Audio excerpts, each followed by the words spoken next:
Good morning, everybody. It is May 4th, 2024, and Shooter and I are going to give you the major markets. We've moved this to being a monthly piece. Keep an eye on the primary waves pieces for the technical analysis from Shooter. If you are a swing trader, he has his swing trader pieces. That's part of the rare investing service at Fundamental Trends. I do post a lot of his charts and when to buy and sell at margin of safety investing with the stocks of the week piece. So, if you are a swing trader, you should be at Fundamental Trends. If you're not a swing trader, margin of safety is dandy, especially if you're on that platform for other things. Shooter, how are you doing today? How is the weather in Texas? Well, we stopped raining. I'm doing great, but our rivers are overflowing. Really? Send some water up to me. We got the Trinity in San Jacinto. San Jacinto's 5 feet over crest. Wow. I'm over near Spring Creek, so the main reason they getting hit hard is because the Lake Livingston has been running water for a week. I mean, a lot, because they're overflowing, and it's come downstream, and then we had the rains on top. Like at my place, we got 24 inches in 2 days. I mean, heavy. 12 inches in 4 hours one of the days. I mean, it was just like, if we had, I'm almost 22 inches in the street because it ran off, the drainage system couldn't even catch up. I mean, it was a huge downpour. But other than that, we're good. Just a little wet. Actually got to use the 4-wheel drive in the truck. Okay. Went out, drove through some puddles, rescued a few people in their cars, and that was it. So for folks who don't know the story, one day Shooter woke up and he's like, I want a new truck. Well, be candid with you, I don't know how much longer I'm able to drive a big truck. So I was like, hey, I want a big truck. For what you can. Okay. All right. We are going to talk about a little bit the tree rings report again, because I think it's easy to build off of some of these things. One of the ideas that they had this week is that, there are some drawbacks to the dollar being strong, which right. And we've been talking about that for months. Yeah. So let's take a look at the dollar here. You put together a nice chart. Let me pop it out into its own page. So tell me about the dollar. What should we be thinking about? Well, right now, the count tells me that, our top is in at 106.32, and we've got a primary wave trigger setup that we received on that. It sort of confirms it. So, I mean, anytime you have what I refer to as an internal high, not a confirmed high, it basically is a topping process that we're going through. Okay. Now, last week's close was actually fantastic for indices, which is one of the reasons we rallied. Now, of course, that candle's waned a little bit. We got more than 50% back by the time we came into close, so it was sort of a flush, and then we bought back about 65% of it. So, but I still think we're going to head down towards the 95 range. That's my bias at this point. Okay. Which, of course, raises my bias on being bullish the indices. Right. So the dollar falls. That's good for stocks. Yes. Okay. What is the risk of the dollar actually breaking through? What would have to happen technically for the dollar to break higher than that 106? Oh, I think 108 is viable. Okay. But realize it's going to be an overshoot. So, just like, as I talk about with ABC patterns, you have an equal ABC pattern, basically where A equals C. Okay. Then you have an extended one where, basically C equals like 1.5 of what A was, or you have an elongated one, which basically C becomes a double of A. So those really are the three outcomes I would see on this primary wave 2 to the upside. So we, really basically have equality here. It's actually sort of a shallow C. If you look at our intermediate wave B and our C, the C is actually a tad bit longer than the A. So, it looks to me more like a flat. So I would think that we would come down to the 102, bounce, then put in a lower high and continue lower. But it's going to be catastrophic for indices, considering, in that little flat top that we have up there, that double top that you're looking at on the weekly. Yeah, I think it'll hit indices hard. I think it may take us down another 8 or 10 or maybe even 12, 15% if we get up to that 108 range. Okay. So if we see the dollar start to surge for whatever reason, that's when we have to get a lot tighter on the equity exposure. Yeah. Well, look at the yen too. I mean, the crazy thing with the markets is we're so connected now between China and Japan, as far as the financial markets, and a lot of people really don't realize that. But, the yen, pushed through 155, which was thought to be a ceiling. And, that's going to require them to change their rate policy, which is going to have a significant effect on U.S. indices, because right now it's really cheap in Japan. So there's not a lot of investment in Japan coming into the United States. So if, the yen carry trade is reignited by that policy change, then we will see more people borrowing in the yen, investing in the U.S., which basically, would have a significant improvement in indices. So, to some degree, the market's slowing down, but yet we're still running. I don't know if that makes sense. Right. Yeah, no, absolutely. It makes sense. One of the things that they talked about at Forest for the Trees is that the China competitor to SWIFT, the international transaction system based on the dollar, has been growing. So when they opened it up back in 2015 and started to ramp it up in 2016, this probably was the time to try to kill it. Right. And during the Trump era, he did not try to kill the China competitor to the dollar. And that's because, Trump believes that he wants the dollar to be weaker. That's bad for inflation, but it's, could be good for business. So as China has continued to get more transactions done on this system, it ends up being their trade partners that they're working with. And there's a lot of trade partners, right? And then people who do transactions with the direct participants. And that's not a huge number, but it's significant. And it's mainly the people who have a dependency on certain trade with China. So China says, well, then send some of it back in our currency, right? So this is a way for China to, solidify their position in the world through the financial transactions markets with countries that rely on them. And that, of course, has been one of the things that multiple U.S. presidents in this century, as opposed to the end of the last century, have been trying to do, is reduce reliance on China. That really is just really ramped up since COVID. Now, that doesn't mean that I don't think the dollar can fall. I do. I do think it's going to be choppy in a range. You've heard me call it the millennial dollar, right around the 100 mark. Yeah. And right now we're a little above. I think we go a little bit below. I think that's bullish. I think there'll be a crisis, and then it goes back up, and then we, massive QE, and then it comes back down. So you just have these things playing out over the years. And if you want to be a position trader, where your trades are quarters to years, this is a pretty easy cycle to work with.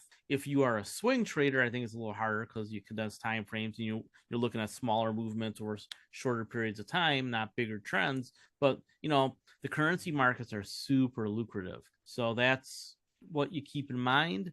And if you are an equity buyer or a Bitcoin buyer, you have to think about where you really can make a lot of money. One of the things that they show in here is the interest that we are paying on the debt.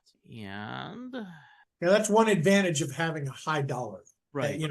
So the higher the dollar is, the less, it's deflating away any cost of interest that we have. So with a low dollar, it actually hurts us as far as our cost to carry. So right. I would think that we have a floor on the dollar because of that. And I think we stay somewhere between that 96 and that 108 range period, I think, for the next, maybe even 10 years. So you think the higher end of the range that I identified? Yeah. There's a reason is because it's just like the repo rate, the amount of dollars in circulation, which is one reason we're high. So ultimately, all they need to do is pull more dollars out of the market, which is why different foreign banks are having a huge problem having dollars, is because they're pulling money out of circulation. Both Africa as well as some of the Asian countries, they have no dollars. I mean, they can't buy certain goods because they don't have enough dollars to acquire them, and they're priced in, and ultimately they're forced to go back to the dollar. Right. So that's where the challenge is, I think. So this red line, everybody talks about nobody wants the dollar, nobody wants U.S. Treasuries, and yet there's a shortage right now.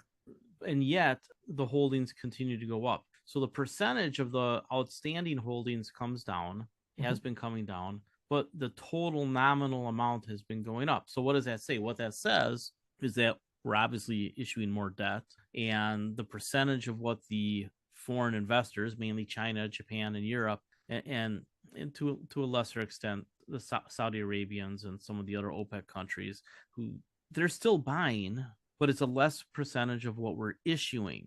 So who buys the extra issued debt? And it has to be the Federal Reserve, or we have to get closer to a balanced budget.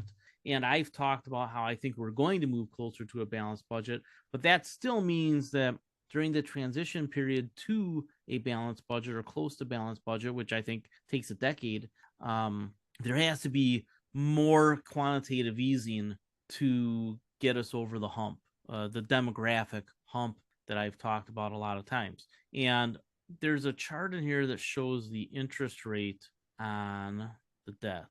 Let me find it for you. Here you go. This. So right now, with interest rates being higher, the percentage of the budget that we're paying towards interest service, right, debt service, has surged. So we have to figure out a way of lowering the interest service, the debt service, the interest that we're paying, without crushing the dollar. And I think that comes mainly from using the economic cycles to do periodic quantitative easing. And then as we finance the boomer retirement, because that's really what it is, the Federal Reserve is going to buy $10 to $15 trillion, maybe $20 trillion of our own debt, but they'll issue themselves 30-year bonds at, say, 2%, right? I mean, that would be consistent with inflation. So I think that at some point, and I think this is not uncommon, I think a lot of people think this, at some point, and Grumman, even though he thinks about things differently than I do, we come to the same conclusion. There's going to have to be massive quantitative easing in the future. The debt that they buy will be issued at super low interest rates for a very long period of time. And we will essentially issue ourselves a mortgage to pay for the boomer retirement, which gets paid off as the boomers die, because in the long run, we're all dead. And this is where Keynes had things very, very right, is that so long as you have a way of paying these things over a very long period of time, it works out. Because again, in the long run, we're all dead. That's a very famous phrase. So I don't want people to live in this cognitive dissonance as if, oh, the debt's going to crush us. No, that's not how it works. Now, it can crush a household, but if you're a household, what's your tool for getting out of debt? You just declare bankruptcy, and then you spend 5 to 7 years rebuilding your credit. For the United States, you just take out a super long-term mortgage and you pay it off with taxes as people die and as expenses come down. So everything can be fixed. Now, another point that they make in here, and he talks about Bitcoin quite a bit. These countries have to find a way to settle debt. And I'm going to write something about this. I can't find it right now.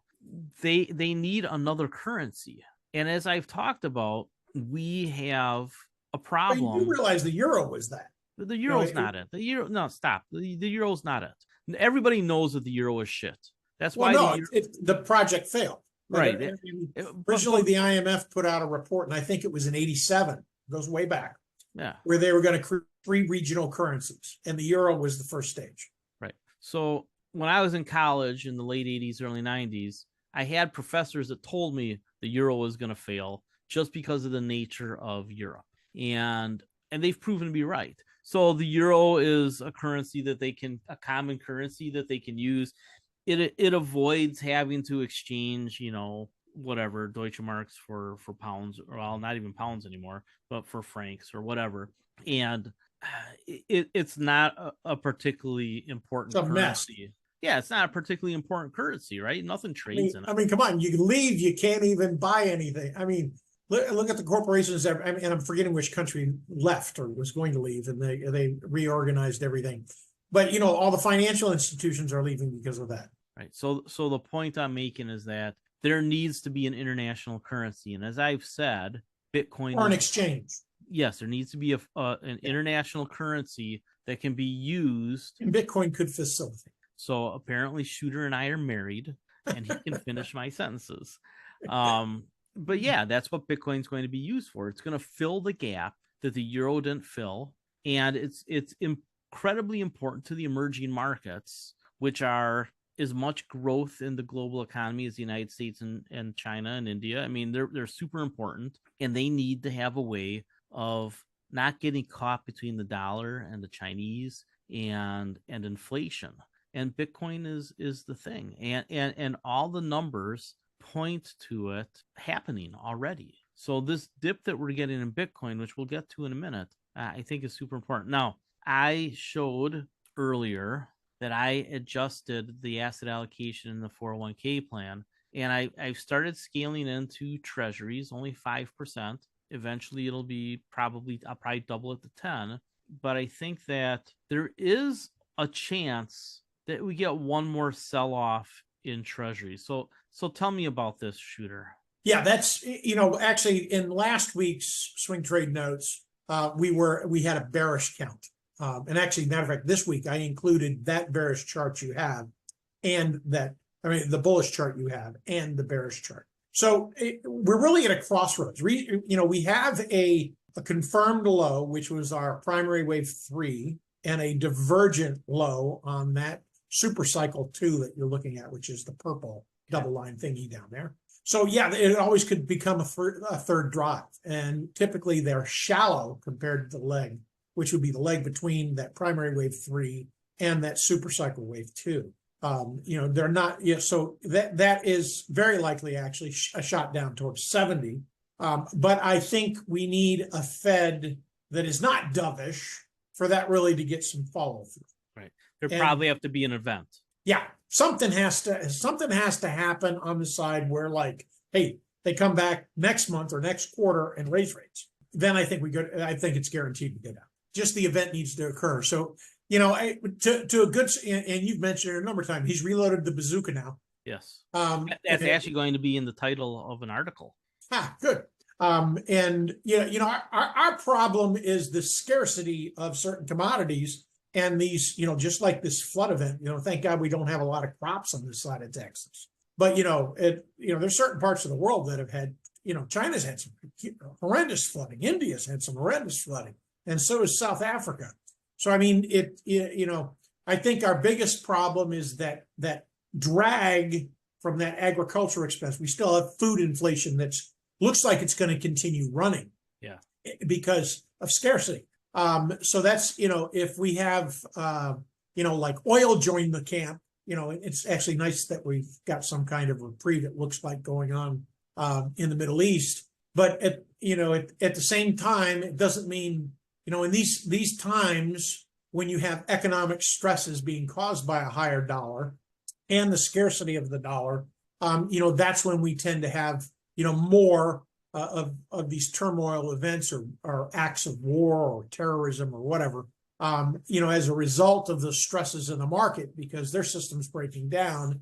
And, just like, hey, we've got a war in the Middle East, but we basically have rioters in the United States on college campuses. So, I mean, and it's, so there's a manifestation from any of those events, wherever it might be. So I think our big issue moving forward is that, we really need to get control of that agricultural inflation. Otherwise, I think we just are going to be in a situation, I would say at least within 5 years, we're going to be facing inflation. That's my take. Yeah, I think it's a coin flip. But what Shooter identifies basically is that supply chains could be disrupted again, and it could be climate impacted, it could be war impacted, it could be whatever. If supply chains are messed up again, then yes, we can get another inflationary period. I think it's a coin flip, which is why one of our big investments on the dividend side is a company that could grow food for people if they stop growing the ganja. So, I build this stuff into the portfolio. I have all sorts of hedges in our portfolios because got a good mix now. Yeah, because of those black swans or those supply chain issues that could happen. I mean, the company that I'm talking about is Innovative Industrial, which has really rallied on the cannabis news lately. But the reality is that they have a plan B business, right? They have something that is incredibly valuable if the food production on the planet does get disrupted. So, I mean, and there's a couple other companies like them emerging, which I haven't invested in, but because I think Innovative Industrial is the monster. But maybe it's time to look at other companies in that space. Help. In any case, on this chart, so this is the waterfall pattern that's not atypical. So it's an elongated ABC if you look at it. Okay, so that's what that is. Okay. Yep. So this is really kind of a double bottoming process with a higher low unless it breaks through. Right. And if it does, it's just going to be in a little bit of an overshoot. So you could draw a line from that primary wave 3 to that super cycle wave 2. And, you're probably not going to go too much more than about 8 or 10% below that line. Okay. So I only use this as a hedge against a recession. I'm with Warren Buffett. I think you should be mostly equities most of the time. If you have tax issues, like some people, you buy muni bonds. But in general, I use bonds as a hedge, or sometimes corporate bonds break and then you can buy them dirt cheap. And we know that in a recession, it goes way up here. Yeah, it's going to go back up. Right. It's just when. So TLT is recession insurance. That's what it is. And you scale in based on a little bit now, and if it goes down a little bit later. All right, S&P 500. Okay. We know. Okay, we're in this ABC. It's a matter of how broad our B is here. Okay. We got a nice pump off of Apple. I think my question is, does it hold? So I'm looking at this as short-term bullish. I think it runs through the rest of this earnings cycle. If we get too much heat in the later stage of this earnings cycle, it could WAN, and then we could roll over from that. But I don't see this ABC changing to something else at this point. I do think we're going to see a back test to trend support, which is that red line. And whether or not that happens this summer or this fall is still yet to be seen. But my bias is that we are short-term bullish, but I still have a neutral stance as far as my opinion, because I think our high was in at that 524.61. Do you know what happens in the next 2 weeks? All the buybacks start again. Remember, there's a blackout period during earnings. So basically 1 month a quarter, not much in the way of buybacks. And the buybacks start filtering back in over the next 2 weeks and then are in full swing again by the end of the month. Yeah, 110 billion from Apple. Well, right. And there's a ton of buybacks out there. Yeah. So while interest rates are high and, it doesn't make sense for them to borrow money, they're like, okay, so what do we do with the free cash flow? We're not going to refinance it in any particular way. So let's just pay down debt and give it out as dividends and buybacks. And as margins expand because of AI, I think you're going to see more of that. I don't think buybacks are going away. No, I agree. I think that the next 8 weeks until the next earnings, next 10 weeks until the next earnings season, be pretty strong. I mean, I don't think we see a slowdown until middle of July again, which would last to the middle of August, which would coincide with your back test. I think there's a lot of positive out there, and I don't think that the Tesla rally is done. I don't think the Apple rally is done. I don't think Amazon, Google, I don't think any of those mega cap rallies are done. I think that they're all going to double top or triple top or whatever they're getting to. I think that there's rally left. Now, I don't know that any of them break out to new highs beyond. A lot of flats. Yeah. I posted the Magnificent 7 in rare. I did that, one of the first set of charts I did this last week. Okay. And the reason I posted those in there is I'm going to come back to my flight to quality and where the moats are. Yeah. And what I mean by when I say moats is those companies that have huge cash reserves. So if we have this huge depression, they've sort of become like a flight to safety because people recognize that, heck, and I don't even recall exactly what Apple has as far as cash reserves or or what Google has as cash reserves. But the fact is they're going to survive longer than any other company in a downturn. And I heard that they had like $6,000 or $7,000 each. That's enough to go to Vegas and gamble, right? Yeah. I mean, what do you mean $6,000 to $7,000 each? Yeah, I heard that each person like, on the planet. Yeah, they're all cash flow positive, right? Yeah, $6,000 or $7,000. They have lots of money in the bank, like $6,000 or $7,000. Yeah, I think that what I'm seeing on the fundamental side and the quant side, I think it coincides very well with the idea of flats. Yeah. And I really wonder. Well, they're wave fives. I don't like wave fives because they're not they're not as predictable as wave threes. So, that's one reason, at least recently in swing trade notes, I've focused a lot on earnings and I focused a lot on the little breakouts because they're smaller pieces, but you have more odds of getting enough upside where the premium actually benefits you. Because I don't know exactly what's going on with premium right now in the market, but it's not been favorable for swing trading. Right. Because you can't hold for an extended period of time in calls. The decay just absolutely annihilates you. And, coin was a good example of that.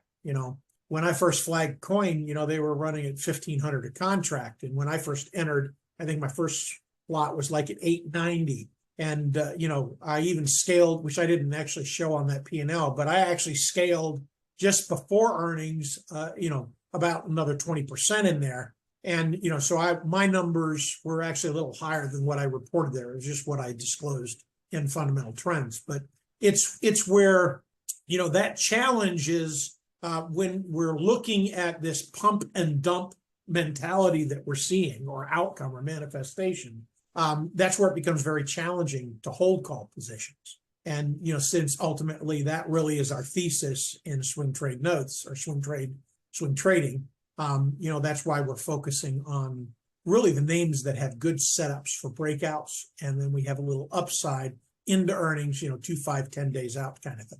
Right. So over here is QQQ, and then that's S&P. And they're similar, but not the same. And one of the things that I would suggest, and we'll talk about this as we get to the small caps too, is that the big fortress balance sheet companies and the huge cash flow companies, which are primarily in QQQ, not exclusively, but primarily.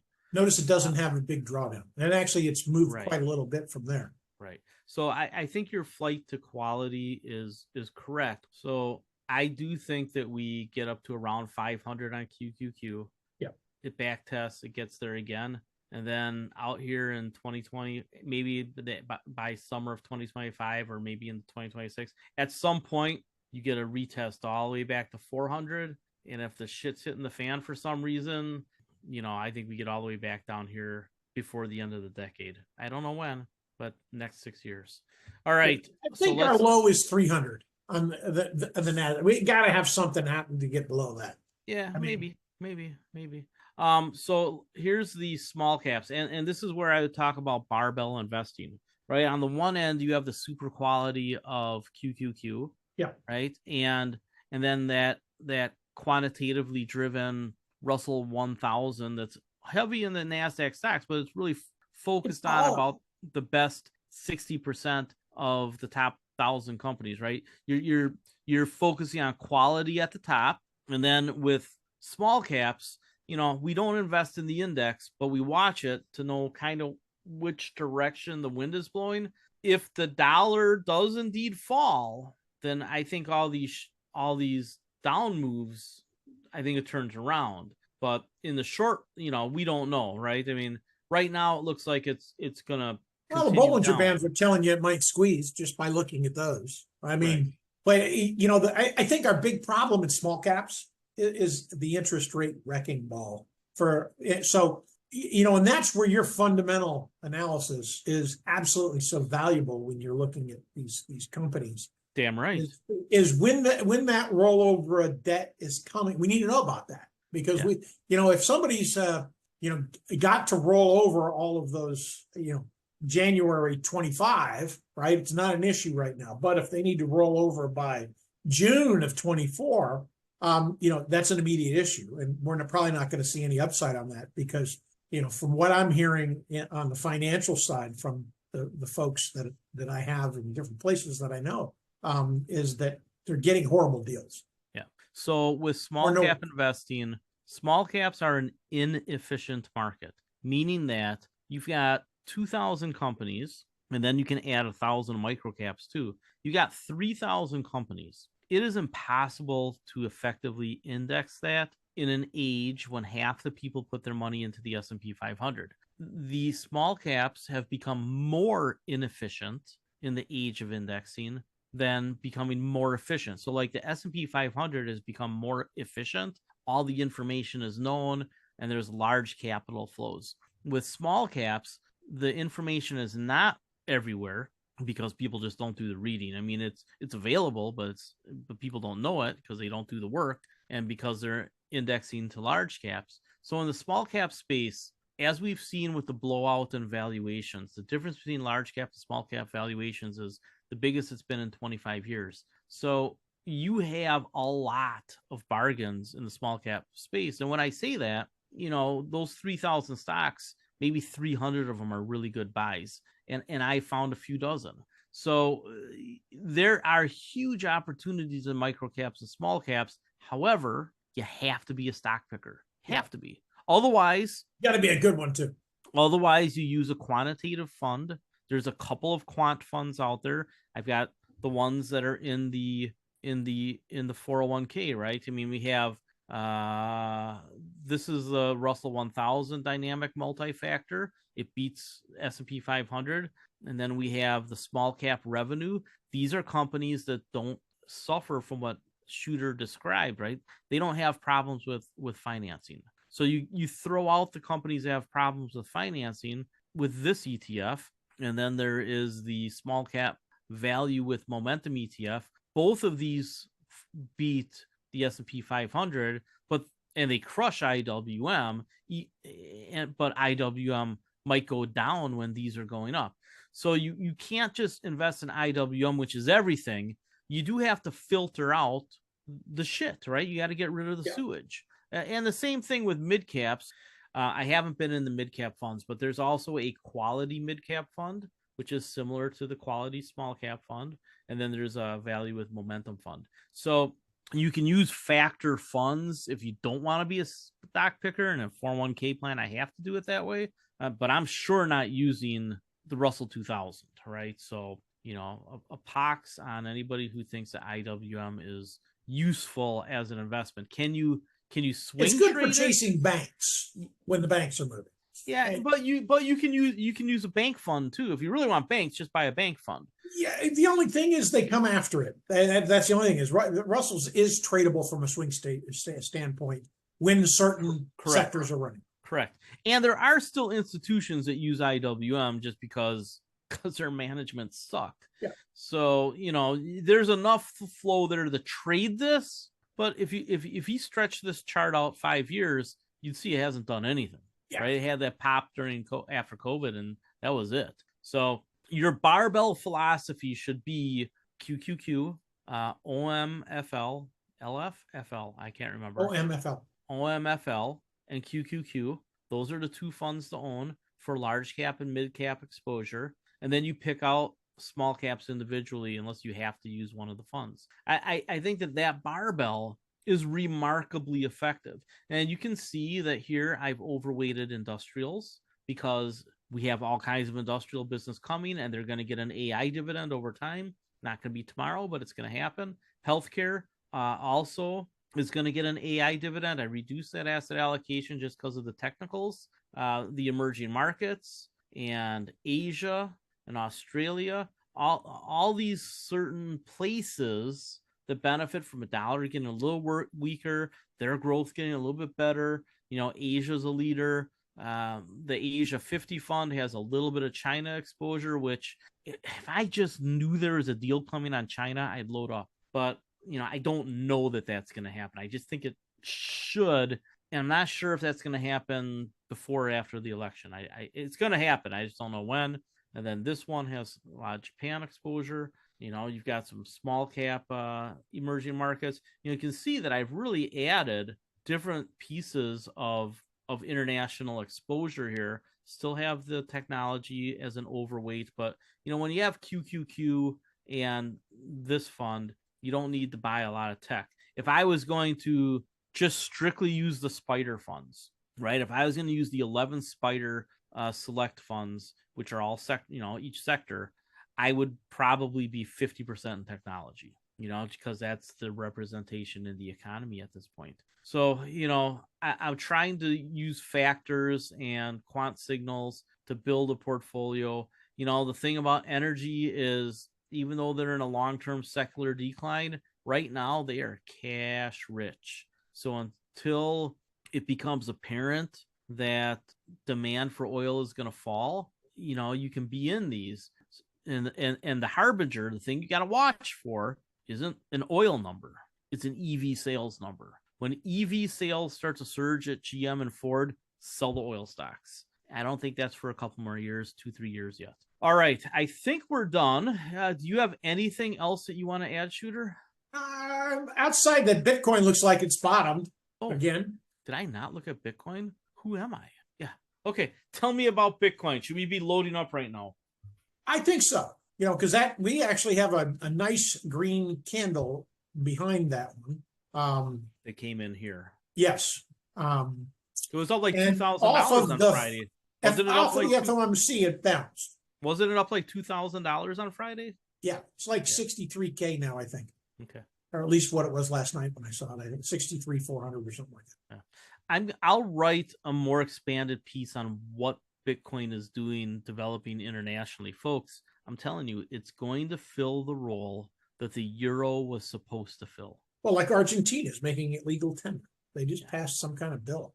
And it's being used to facilitate international trade. One of the things in that Bloomberg piece on energy, that's one of their weekly documentaries that you can see on their app or their YouTube page this week, is they're talking about how the money moves. Yeah. And they didn't specifically say Bitcoin, but I was like, holy shit, this is something that can move energy. Well, it's cheaper than the exchange rate. Yeah. I mean, because you have to realize you have two financial institutions who have to facilitate the transaction for an exchange of currency. So it's, even at the Bitcoin's rate to buy and sell, it's still cheaper than the exchange rate, the premium that, these corporations are paying to sell goods or buy goods. Yeah. One of the things that Luke Grumman said this week, and it set off flags for me, as one of the things I was going to show.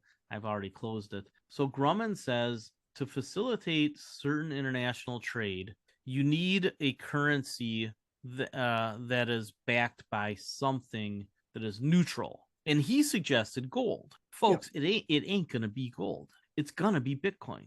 It's going to be Bitcoin. Because gold is successfully accomplished. Gold doesn't move, man. Gold doesn't move. It's Bitcoin. Here's how fast Bitcoin. Shh, everybody listen. This is how fast Bitcoin moves. That's it. Did you hear it? I'm not very good at snapping. There, Bitcoin just moved. You just got your Bitcoin. You just got your Bitcoin. You just got your Bitcoin. So the two biggest markets in the world are currency and energy, and you can move it. Well, yeah, but I mean, derivatives are of currency and energy. You can move currency and energy using Bitcoin. Just that is massive.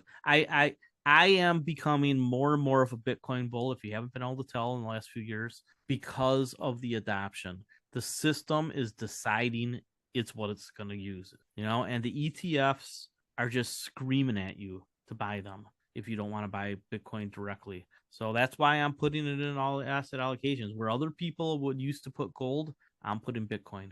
And not that I don't think gold's going to go up. I still think gold's going to 3,000, but that's a 20% gain from here. I think Bitcoin's going to 30 trillion in market cap. That's a 30 times gain from here. Yeah. It's going to take 10 or 20 years. It really hasn't even started. Yeah. I don't think the move has started either. I think that we're not even in batting practice. We are still the guys, getting taped up and stretching out. When the baseball players are going across the field and they do those high leg kicks and they're stretching out their hamstrings, that's Bitcoin right now. Not even in batting practice. We're about to start batting practice. And you know how some of those guys just hit those 500-foot moonshots in batting practice? You're going to see some of those soon. And then the game starts and you have the ebb and flow and you have the strikeouts, that'll be your big corrections. And then you see, look at that. They walked a guy. Oh, guy just got a single, runners on first and third. They walked another guy, bases loaded. Boom. I like the home runs. Yeah, and then you get a grand slam. So I can't encourage you enough to own at least a single-digit percentage of your portfolio in Bitcoin. And my son, he's a quarter in Bitcoin. I put him there. I am now a quarter in Bitcoin because it grew to be that much. I didn't buy a quarter, but it's about a quarter of my money now. And, I'm not encouraging you to do it. But if you have a small portfolio and you're adding to it on a regular basis, I think you can go to a quarter. If you're retired, you can't, right? Because you're not adding. But a single digit percentage, think of it the way that people used to tell you to think about gold. And buy whatever it was you would have put in the gold back in the day, put in the Bitcoin. I think for retirees, that makes a lot of sense. People who are invested with me get a little bit more because they know that they're investing with me. But I don't take people who just call me from, because they found my page on the internet. If I don't know that they've been reading me or listening to me, I don't take the account. I've gotten people really pissed off because I wouldn't take their account. I'm like, okay, well, read my website and listen to my videos and then give me a call back in 2 weeks. What? You don't want my account right now? No, because you don't really know who I am. Go find out who I am, and then if you still want to work with me, call me back. Some of them call me back, not most of them. Most of them are just like, well, you're not going to kiss my ass. I don't want to work with you. So I'm like, oh, fine, fuck off. But, I don't need the business. So, I like the business. I like everybody that I work with right now. To anybody who's a client, call anytime because I love talking to you. But, I think Bitcoin, I hate being a cheerleader, but how many things do I cheer about? You need to get some pom-poms, man. But seriously, how often do I pound the table and how often do I cheer? Not very often. I mean, not very often. No, when you do pound the table, you're right. So, well, or I'm spectacularly wrong. That's happened a few times too, but yeah, I've never seen that though. Well, it's happened and I'm trying to avoid another one.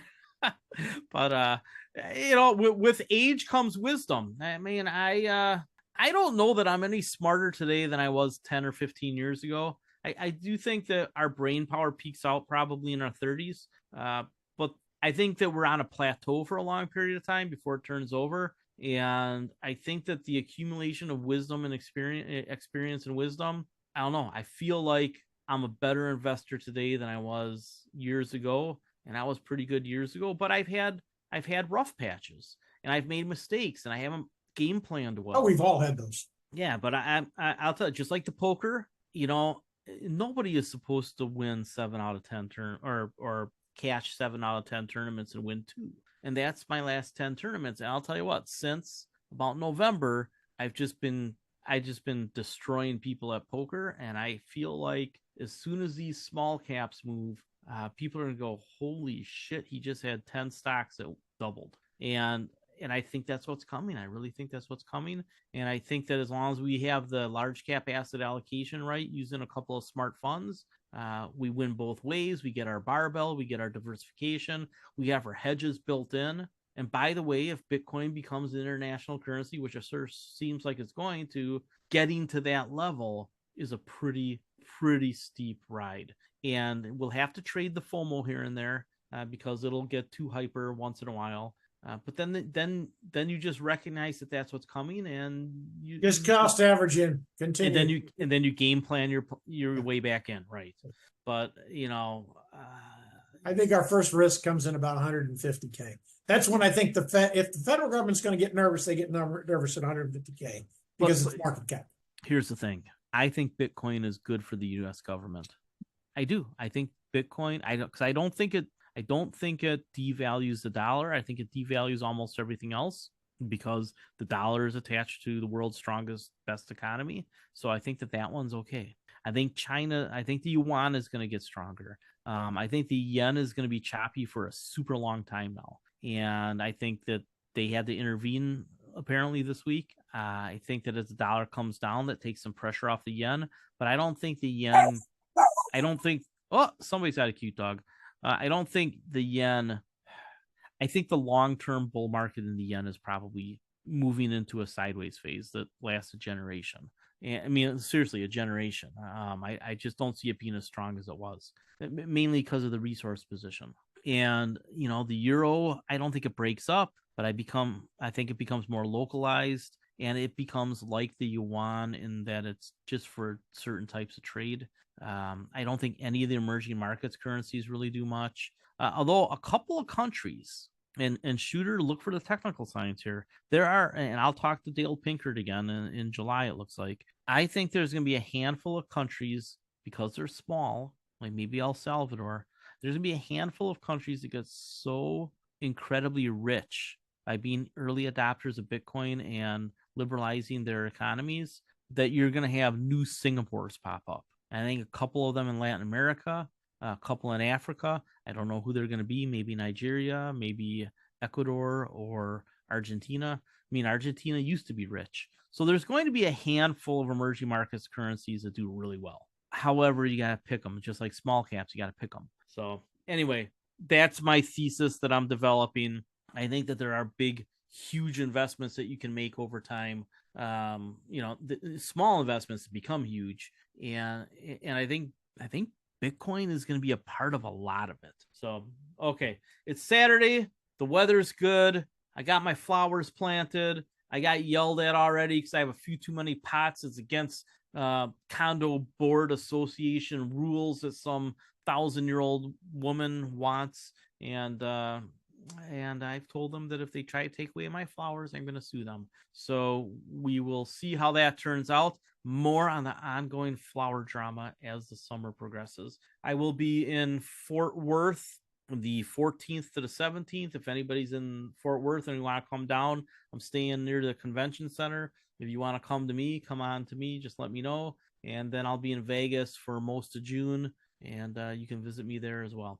All right, everybody, have a good afternoon. Thank you very much, Shooter. Thanks for having me. Until next time, folks. Thanks for being had. All right, take it easy.